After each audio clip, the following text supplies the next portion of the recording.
चलिए आज हम शुरू करते हैं अपना सॉलिड स्टेट चैप्टर का नेक्स्ट लेक्चर, जो कि लेक्चर नंबर 7 है। बच्चों, पिछले लेक्चर में मैंने आपको पैकिंग एफिशिएंसी के बारे में पढ़ाया था। यहाँ पर जो ये वाला लेक्चर है जो हम शुरू करेंगे, बात हम पैकिंग एफिशिएंसी से ही स्टार्ट करते हैं, क्योंकि इसकी जरूरत आपको आगे पढ़ने वाली है। देखिए, पैकिंग एफिशिएंसी अगर बात करूँ, कोई भी एक टाइप की यूनिट सेल मान लो, अगर जैसे कि मान लीजिए face centred cubic unit cell है, फेस सेंटर्ड क्यूबिक, हमने इसकी जो पैकिंग एफिशिएंसी निकाली थी वो निकाली थी 74.01%। ठीक है, आप उस पर रफली 74% भी यूज कर सकते हैं। तो पैकिंग एफिशिएंसी का मतलब क्या है? देखिए, इसका एक ही मतलब हुआ करता है कि जो आपकी यूनिट सेल थी, उस यूनिट सेल का जो टोटल वॉल्यूम था, उस वॉल्यूम में से सिर्फ 74.01 वॉल्यूम ही ऑक्यूपाई कर पाए हैं इसके कॉन्स्टिट्यूएंट एटम्स, और बाकी जो वॉल्यूम बचा, आप 100 में से माइनस कर लीजिए इसको, जो भी वॉल्यूम बच रहा होगा वहां पर लगभग 26% के आसपास वहां बच रहा होगा, वो वॉल्यूम जो है वैकेंट रहेगा, खाली रहेगा, वहां पर कोई भी एटम नहीं होंगे। और ध्यान रखिए, किसी भी क्रिस्टल के अंदर जो वॉल्यूम खाली रह जाता है, वैकेंट रह जाता है, जहां पर कोई पार्टिकल नहीं होता, उस जगह को हम लोग एक नाम देते हैं, क्या? वॉइड। ये बहुत इंपॉर्टेंट टर्म है। ये मैंने आपको इसलिए बताया क्योंकि अभी जब लोग अपना अगला टॉपिक स्टार्ट करेंगे पैकिंग का, वहां पर इस वर्ड का यूज करेंगे। तो वॉइड आपको पता होना चाहिए। वॉइड का मतलब ऐसी जगह, ऐसा वॉल्यूम जहां पर कोई भी पार्टिकल प्रेजेंट नहीं है। इसको हम इंटरस्टिशियल साइट भी कहते हैं। ठीक है, इसको हम इंटरस्टिशियल साइट भी कहते हैं। ठीक है, लेकिन जो इसका काफी फेमस और ट्रेंडी नेम है वो क्या है? वॉइड। तो वॉइड आप ध्यान रखेंगे, वॉइड क्या है? ऐसा जगह क्रिस्टल के अंदर जहां पर कोई भी एटम या कोई भी पार्टिकल प्रेजेंट ना हो।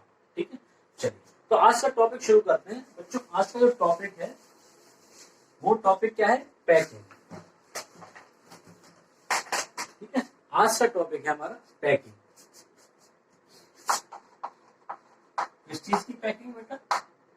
क्रिस्टल्स के अंदर, packing in crystals.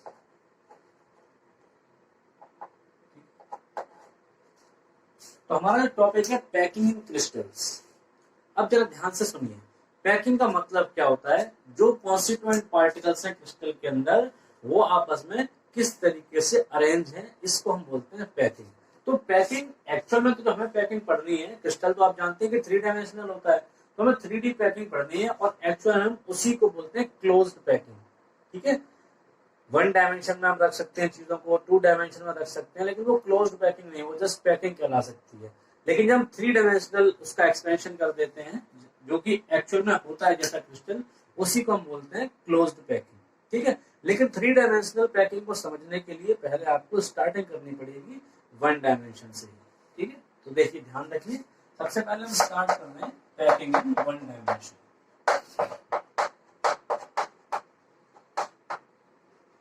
Packing in 1 dimension. ठीक है, ये लेक्चर थोड़ा सा लंबा जा सकता है, हो सकता है अगर मुझे लगा लेक्चर ज्यादा लंबा हो रहा है तो मैं इसको स्प्लिट करके 2 लेक्चर्स में भी कन्वर्ट कर सकता हूं, लेकिन कोशिश ये रहेगी कि जो पैकिंग वाला पूरा सिनेरियो है पूरी तरीके से आपके माइंड में फिट हो जाए, ये पूरी तरीके से आपको समझ में आ जाना चाहिए। ठीक है, क्योंकि इस चैप्टर का जो मेन कह सकते हो, जो मेन चीज, मेन कॉन्सेप्ट है वो पैकिंग ही है। पैकिंग से काफी सारे क्वेश्चन पूछे जाते हैं, वो भी 3D पैकिंग से। ठीक है, तो स्टार्ट करते हैं। देखिए, 1 डायमेंशन का मतलब क्या है? अब डायमेंशन का मतलब देखिए, जैसे मान लीजिए इधर हम जा रहे हैं, तो ये एक्स एक्सिस है। ठीक है जी, और अगर हम पूरा ही बना दे रहा हूँ, ये एक्स हो गई और ये हो गई हमारी वाई एक्सिस, और जेड एक्सिस कैसी बनेगी हमारी? आप इसको ऐसे समझिए कि एक्स एक्सिस का मतलब तो मैं पार्टिकल को इस डायरेक्शन में रखता चला जाऊं, वाई का मतलब मैं ऐसे रखता चला जाऊं, और जेड का मतलब ये कि बोर्ड से बाहर ये आपकी तरफ आते चले जाएं, पार्टिकल्स ऐसा रखते चले जाएं, तो 3 डायमेंशनल पैकिंग बनेगी। फिर फिलहाल हम बात कर रहे हैं इसकी 1D पैकिंग की, या पैकिंग इन 1 डायमेंशन। देख, मान लिया एक पार्टिकल यहां रखा, तो दूसरा पार्टिकल हम इसी डायरेक्शन में रखते हुए चले जाएंगे, और इस तरीके से हम पार्टिकल्स को अलाइन कर देंगे, लाइन अप कर देंगे। ठीक है, सिर्फ एक ही डायरेक्शन में पार्टिकल रखे हुए। आप ऐसा समझ लीजिए कि आपने फर्श पर कुछ बॉल्स लेकर आते हैं, उन बॉल्स को एक लाइन से लगाते चले जाते हैं। सिंगल लाइन आपने बॉल्स की लगा दी, ठीक है, जो कि दोनों तरफ एक्सपेंड होने के लिए फ्री है, क्योंकि लैटिस या क्रिस्टल का जो एक्सपेंशन होता है इनफाइनाइट माना जाता है, उसके अंदर इनफाइनाइट नंबर ऑफ पार्टिकल्स हो सकते हैं। तो हम इधर और इधर दोनों डायरेक्शंस में जाने के लिए फ्री हैं। तो ये आपकी 1D पैकिंग कहलाई। अच्छा, पैकिंग के साथ साथ मैं आपको एक चीज और यहाँ पर बताना चाहता हूँ, जिसको मैं फिलहाल डिफाइन कर दे रहा हूँ। फिर हर टाइप की पैकिंग में हमें इसकी बात करनी है और इसके ऊपर क्वेश्चंस भी आते हैं। कोऑर्डिनेशन नंबर क्या होती है? कोऑर्डिनेशन नंबर आप पहले तो ये समझना है। देखिए, किसी भी क्लोज्ड पैकिंग में कोई भी एक पर्टिकुलर कॉन्स्टिट्यूएंट पार्टिकल जितने पार्टिकल्स के साथ टच हो रहा होता है, जितने उसके नियरेस्ट नेबर होते हैं, वो उसकी कोऑर्डिनेशन नंबर कहलाती है। समझ में आ रही बात? जैसे मान के चलिए एक कोई यहाँ पार्टिकल रखा हुआ है, मैं कोई लेटेस्ट नहीं बना रहा हूँ, जस्ट एक एग्जांपल दे रहा हूँ, और मैं यहाँ पर ये अरेंजमेंट बना दूंगा। देखिए, तो अगर मैं इस वाले की बात करूं तो ये कितने अदर पार्टिकल से टच हो रहा है? 1 2 3 4 5। इसका मतलब इस पार्टिकल की अगर बोले तो कोऑर्डिनेशन नंबर कितनी हो जाएगी? 5 हो जाएगी। हालांकि 5 ऑब्जर्व नहीं हुई है किसी भी लैटिस में। जो मेन कोऑर्डिनेशन नंबर्स हैं वो 4 6 8 और 12। इन कोऑर्डिनेशन के जो सॉलिड्स हैं, इन कोऑर्डिनेशन नंबर्स के सॉलिड्स हमें मोस्टली केसेस में मिलते हैं 4 6 8 और 12। इनमें से भी 8 थोड़ी सी रेयर है, 4 6 और 12 काफी हमें मिल जाते हैं।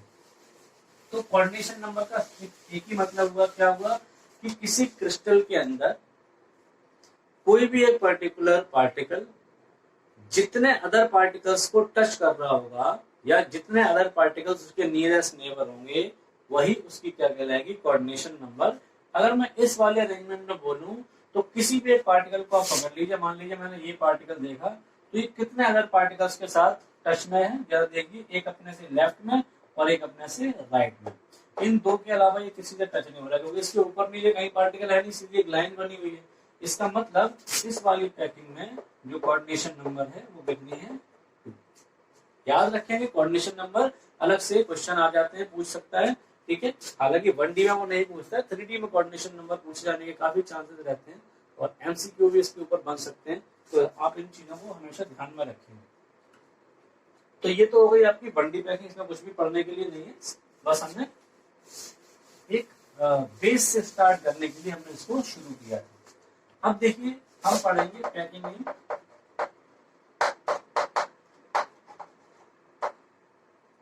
2D, packing in 2 dimension. अब 2 डायमेंशन में पैकिंग कैसे हो सकती है? देखिए, 1D पैकिंग तो एक ही तरीके की थी।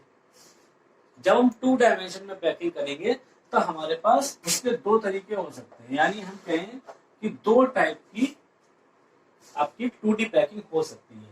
पहली जो कह सकते हो, पहले टाइप की जो 2D पैकिंग है वो है स्क्वायर क्लोज पैकिंग।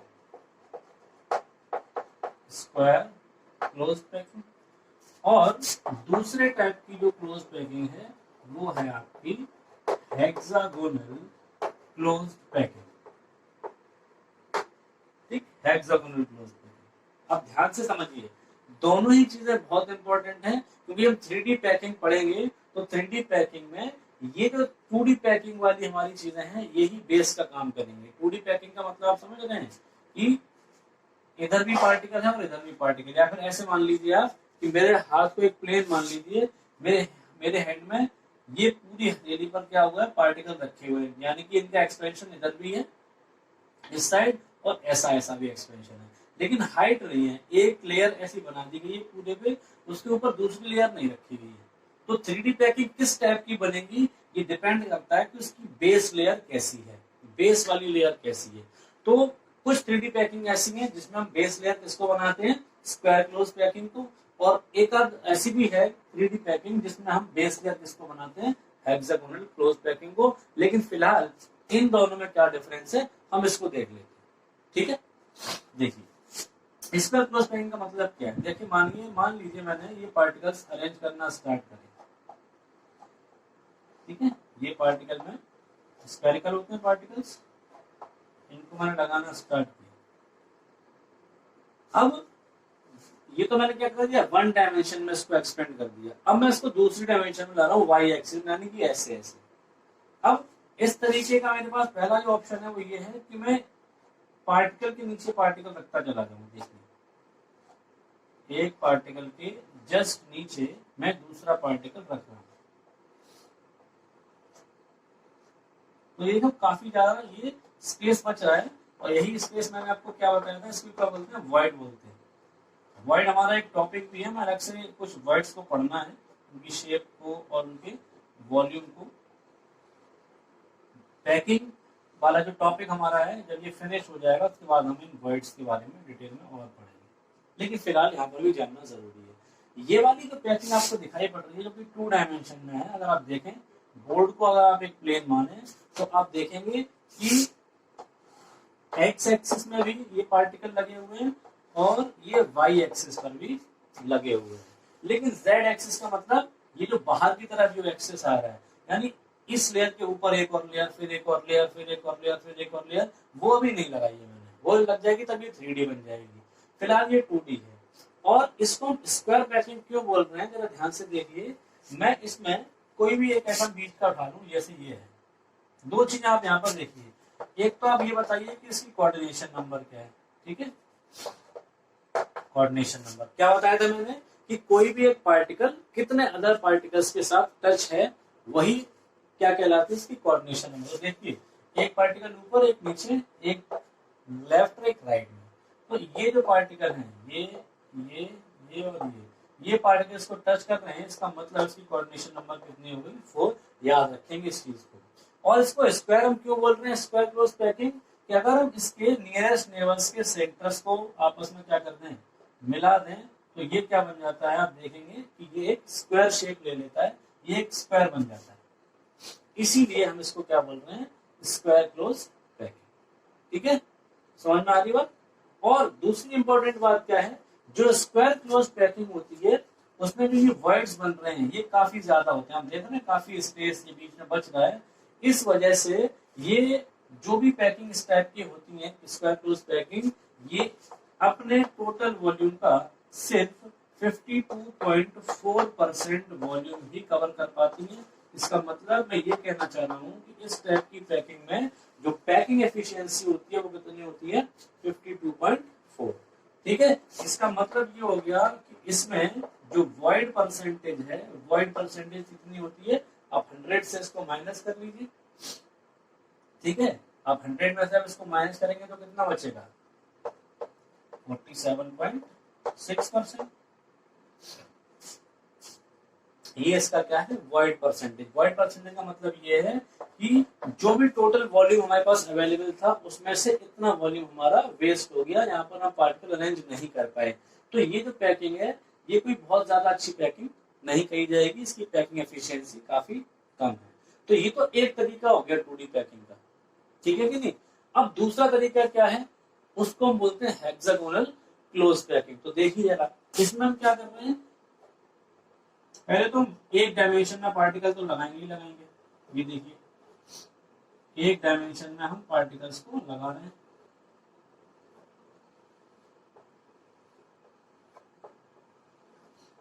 अब दूसरी डायमेंशन में जब हम पार्टिकल लगाएंगे, यानी कि इसके नीचे जब लगाएंगे, ये तो हमारी कौन सी एक्सिस हो गई, एक्स। अगर हम वाई एक्सिस में पार्टिकल्स को लगाना चाहें तो हम इस वाले ट्रेंड को फॉलो ना करें। ये हमने क्या ट्रेंड यूज करा था कि जो पार्टिकल फर्स्ट लेयर में लगाया था जस्ट उसके नीचे दूसरा पार्टिकल, फिर जस्ट उसके नीचे थर्ड पार्टिकल, इस तरीके हमने लगाया था। यहाँ पर हम क्या करेंगे कि जो 2 पार्टिकल्स हैं उन पार्टिकल्स के बीच में ये ग्रुप टाइप बच रहा है, ये जो स्पेस जैसा बच रहा है, हम यहाँ पर अरेंज करेंगे अदर वाली लेयर के पार्टिकल्स को। जरा देखें ध्यान से मैं कैसे बना रहा हूँ उसको।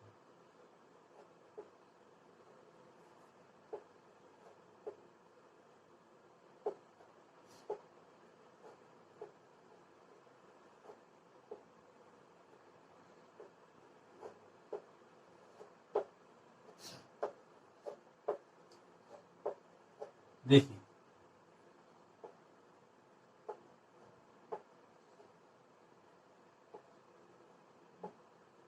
थोड़ा सा डायग्राम थोड़े से इसके डिफिकल्ट होते हैं बनाने में, तो जरा देखें। और आप लेयर बनाएंगे, अब देखिए ये जो 2 एटम दिखाई पड़ रहे हैं इनके बीच में ये ग्रुव है, यहाँ पर हम अगले वाली लेयर का एटम रखेंगे। ठीक है,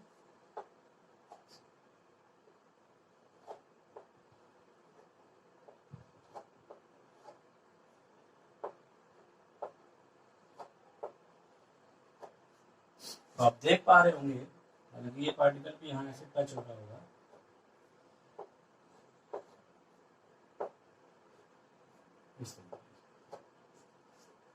तो देखें अगर इस वाली लेयर को और इस वाली लेयर को कंपेयर करें तो ये लेयर थोड़ी ज्यादा स्टेबल हो गया। आप खुद सोचें कि आप कुछ बॉल्स लेके आए, पहले उन बॉल्स को एक लेयर में ऐसे अरेंज कर दें प्लेन पर, और फिर आप दूसरी लेयर लगाएं जस्ट उसके ऊपर ही रखने की कोशिश करें, ठीक है।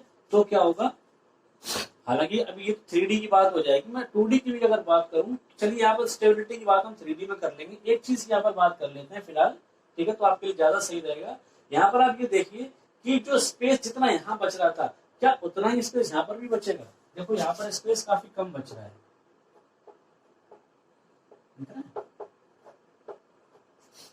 इसको ही देख लिया फर्स्ट वाले को, ये दिख रहा है ना, ये स्पेस हमारा वैकेंट स्पेस है जो कि एक वॉइड कहला रहा है। इसको मैं थोड़ा यहाँ दिखा दे रहा हूँ आपको, ऐसा एक पार्टिकल, ये दूसरा पार्टिकल, और इसके बीच में जो ग्रुप बना हुआ है यहाँ पर हमने लगा दिया अपना तीसरा पार्टिकल, ठीक है। तो ये जो वॉइड बन रहा है, इस वॉइड को हम बोलते हैं ट्रायंगुलर वॉइड, ठीक है। इस वॉइड का क्या नाम होता है? Triangular void. 3 पार्टिकल से मिला हुआ ये वॉइड, बना हुआ ये वॉइड, ये जो वॉइड आपको दिख रहा है इसका नाम है ट्रायंगुलर वॉइड। आप खुद सोचिए बेटा, एक ट्रायंगल जैसा ही तो लग रहा होगा, देखो एक यहाँ पार्टिकल, एक पार्टिकल यहाँ और तीसरा पार्टिकल यहाँ, तो ये जो स्पेस है ये ट्रायंगल जैसा ही तो लग रहा है, देखो ये देखो, है ना। तो इसको हम क्या बोलेंगे? Triangular void. अब साफ साफ दिखाई पड़ रहा है कि यहाँ पर जो ट्रायंगुलर वॉइड है ये इस वाले वॉइड से कैसा है, ये आप कह सकते हो कि इसको हम बोल सकते हैं, हालांकि इसका कोई पर्टिकुलर नेम नहीं है, लेकिन ये 4 वॉइड से, तो ये 4 पार्टिकल्स के बीच का स्पेस है ना। तो ये स्पेस काफी ज्यादा है, आपको डायग्राम से भी देख के पता चल रहा है। यहाँ डायग्राम थोड़े से कम क्लियर हो पा रहे हैं, तो आप साथ में एक बुक भी ओपन करके बैठिए, बुक में जो डायग्राम्स प्रिंटेड होंगे वो ज्यादा अच्छे से आपको समझ में आ जाएगा, या फिर पहले इसमें समझ लीजिए उसके बाद अपनी बुक को स्टडी कर लीजिए, तो आपको क्लियर ये मालूम पड़ जाएगा। तो देखो जब ये ट्रायंगुलर वॉइड, इससे कम स्पेस है ट्रायंगुलर वॉइड का, इसका मतलब ये हुआ कि जो स्पेस अवेलेबल था क्रिस्टल में उसमें से कम पोर्शन या कम वॉल्यूम वेस्ट हुआ है हमारा, अगर हम कंपेयर करें किससे? स्क्वायर क्लोज पैकिंग से। और इसी वजह से इस वाली पैकिंग की जो पैकिंग एफिशिएंसी हुआ करती है वो हुआ करती है 60.4%, और जबकि इसकी कितनी थी सिर्फ, आ गया 52.4%। तो इसी तरीके से आप इसमें भी क्या कर सकते हैं, इसमें आप वॉइड परसेंटेज भी निकाल सकते हैं। कितनी बचेगी इसमें वॉइड परसेंटेज? 39.6%, यानी कि स्क्वायर क्लोज पैकिंग में हमारा 47.6% वॉल्यूम वेस्ट जा रहा था, इसमें हमारा सिर्फ 39.6% वॉल्यूम वेस्ट हो रहा है, जहां पर हम पार्टिकल्स को अरेंज नहीं कर पा रहे हैं। मतलब अगर हम दोनों में कंपेयर करें तो हेक्सागोनल क्लोज पैकिंग जो है ज्यादा एफिशिएंट है, ज्यादा बेटर मानी जाएगी। बात करें अगर इसकी कोऑर्डिनेशन नंबर की, तो कोऑर्डिनेशन नंबर देखिए, आप कोई भी एक पार्टिकल उठा लेते हैं, मान लीजिए हम ये पार्टिकल की बात कर ले, तो कितना पार्टिकल से टच हो रहा है जरा देखो। एक तो इससे टच हो रहा है 1 2 3 4 5 6, जरा देखो 1 2, हालांकि टच आपको नहीं दिख रहा होगा, लेकिन मैं अगर इसको प्रॉपरली शेप दूं, गोल कर दूं, तो ये इससे भी टच होगा, ठीक है कि नहीं? तभी तो ट्रायंगुलर वॉइड बन पाएगा। देखो तो 1 2 3 4 5 सॉरी, और 1 2 3 4 5 6। अगर हम इसको सेंटर टू सेंटर मिला दें तो ये क्या बन जाता है? ये एक हेक्सागन, एक रेगुलर हेक्सागन बन जाता है, और इसी वजह से हम इस पैकिंग को क्या बोलते हैं? Hexagonal close packing. समझ में आ रही बात? फिर से एक बार कंपेयर कर लीजिए। ये स्क्वायर क्लोज पैकिंग, इसमें क्या था? पार्टिकल के बराबर में पार्टिकल रखते चले गए थे। इसमें क्या करा है हमने? हेक्सागोनल क्लोज पैकिंग में 2 पार्टिकल के बीच में जो ग्रुप जैसा बचा हुआ है, जगह बची हुई है, वहां पर सटा के हमने अगले वाले पार्टिकल को रखा है, जिससे क्या हुआ? हमने वॉल्यूम को ज्यादा अच्छी तरीके से यूटिलाइज कर लिया। इसीलिए यहाँ पर पैकिंग एफिशिएंसी सिर्फ 52.4 आ रही है, यहाँ पर पैकिंग एफिशिएंसी 60.4 आ रही है, यानी कम वॉल्यूम हमारा वेस्ट हो रहा है।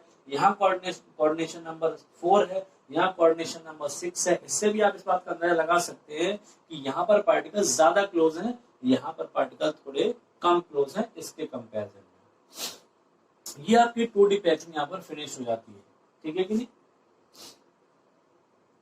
चलिए अब बात कर लेते हैं 3D पैकिंग की। तो सबसे पहले आप इसका एक स्क्रीनशॉट ले लीजिए, उसके बाद हम बात कर लेते हैं 3D पैकिंग, ठीक है। ले लीजिए, ले लिया। चलिए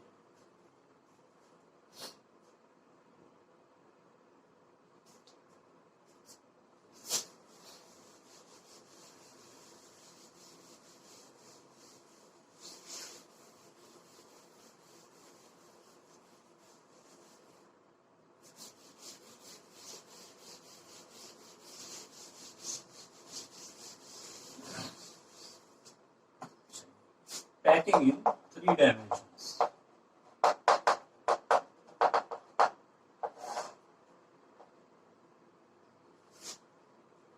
बात कर लेते हैं 3 डायमेंशनल पैकिंग की। 3 डायमेंशनल पैकिंग बेसिकली अगर हम देखें तो वो 3 टाइप की होती है। हालांकि एक 4th टाइप भी है, वो मैं इन तीनों के बाद आपको बताऊंगा कौन कौन सी पैकिंग हो सकती है इसमें। जरा देखें, एक तो हो सकती है ए टाइप। एक्चुअली में ये पैकिंग का पैटर्न है, अभी आपको समझ में आ जाएगा कि इसका मतलब क्या है। ए टाइप, ठीक है। दूसरा आ जाता है इसमें ए बी टाइप। ये सब लेयर्स के पैटर्न है जो कि अभी आपको थोड़ी देर में क्लियर हो जाएंगे। A B type. और तीसरी टाइप की होती है आपकी एबीसी टाइप, ठीक है। ABC type. ये वाली जो है ये बनती है, हम लिख दे रहे हैं यहाँ पर, based on 2D square close packing. हमने आपको कहा था जब 2D लेयर 2D हमने पैकिंग पढ़ाई तो कहा था कि 3D पैकिंग का बेस बनेगी ये 2D पैकिंग। पहली लेयर आप किस टाइप की लगा रहे हैं, ठीक है। तो इसमें जो पहली लेयर लगाई जाएगी वो होगी किसके बेस पे, 2D स्क्वायर क्लोज पैकिंग के बेस पर। पार्टिकल के बराबर में पार्टिकल रखा था। बाकी ये जो दोनों हैं ये आपकी बेस्ड ऑन 2D